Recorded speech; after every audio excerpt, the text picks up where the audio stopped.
I really am just so bad at names. Truly the worst. And I genuinely feel bad because I come off like a bougie aristocrat or something. Ho! And you are? So, when I forget someone's name, I feel bad because I unintentionally came off like a cunt.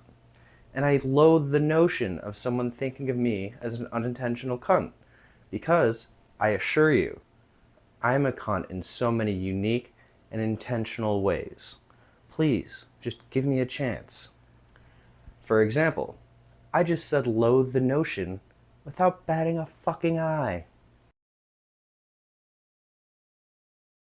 I'm a little bit of an introvert by nature, quiet and whatnot.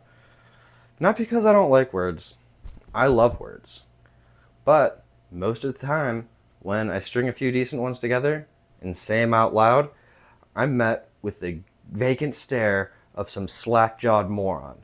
And as this simpleton stares forth, unable to wrap their head around the concept of a three-syllable word, I'm overcome with the urge to cave their skull in with the nearest, heaviest book, in the vain hope that they'll absorb some of the knowledge contained therein through a process I like to call forcible osmosis. That's just a joke. Obviously, that wouldn't work, because the nearest, heaviest book is oftentimes the Bible, a book from which no knowledge should ever be absorbed. If you're a Bible enjoyer and were offended by that joke, let me tell you a story about this bald guy and his bear friends. Alright, so there's this bald guy walking down the road, right? And some kids come up to him and start making fun of him for being bald or whatever because they're kids. Being bald is kind of funny.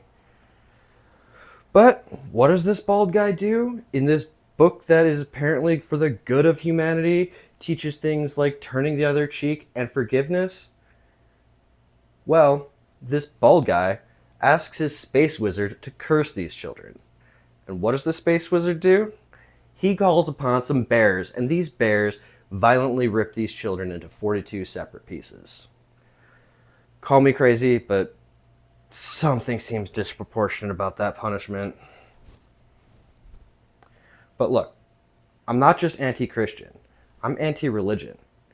I'd make fun of Islam more, but I don't really know about it that much. And also, Jewish people seem pretty chill though. Not because their flavor of Sky Wizard is better than any other flavor of Sky Wizard, but because they're not trying to convince others that there is a Sky Wizard. They're kind of just like, yeah, it's cool if you don't believe in Space Gandalf, no worries. Just don't come to us when your fellowship is being chased by space Balrogs. If you're familiar with the plot of Lord of the Rings and or the plot of Judaism, I'm aware that this is not a one-for-one analogy. I just really, really wanted to segue into talking about Lord of the Rings. Do you guys know that when Lady Galadriel gave Gimli, son of Gloin, 3 of her beautiful golden locks in the forest of Lothlorien, after Mithrandir the Grey Pilgrim was lost to the dark fires of the Balrog of Morgoth, it was an incredibly profound gesture because when Fëanor, second king of the Noldor, begged her for but one of her beautiful tresses, he was rebuked, souring the relationship between the two of them forever. And she gave 3 of those bad boys to my boy Gimli, son of Gloin! Look, I know what you're thinking. Tolkien was a Christian. That's a fact. Tolkien was a Christian. But Lord of the Rings is not about Christianity.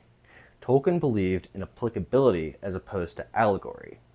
In other words, Lord of the Rings is influenced by, but not about, Christianity. A person's beliefs do not necessarily apply to their artistic endeavors. I don't avoid John Travolta movies because he's a Scientologist. I avoid John Travolta movies because they're usually very bad. Someone once told me that religion is really just the world's oldest fandom, and that kind of makes sense if you think about it. Catholicism is a lot like My Little Pony in so many ways. Friendship, magic, pedophilia. But for those of you that are skeptical of this comparison, ask yourselves this question. What is the difference between a Swiftie and a jihadi?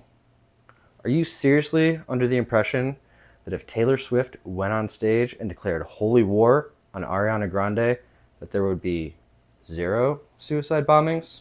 The main difference between religion and fandoms is that fandoms eventually die off. The writing quality declines, the audience loses interest, and eventually the fandom just fades away. But religion sticks around for some reason. No matter how unfounded, illogical, and divisive its teachings are, religion just sticks around.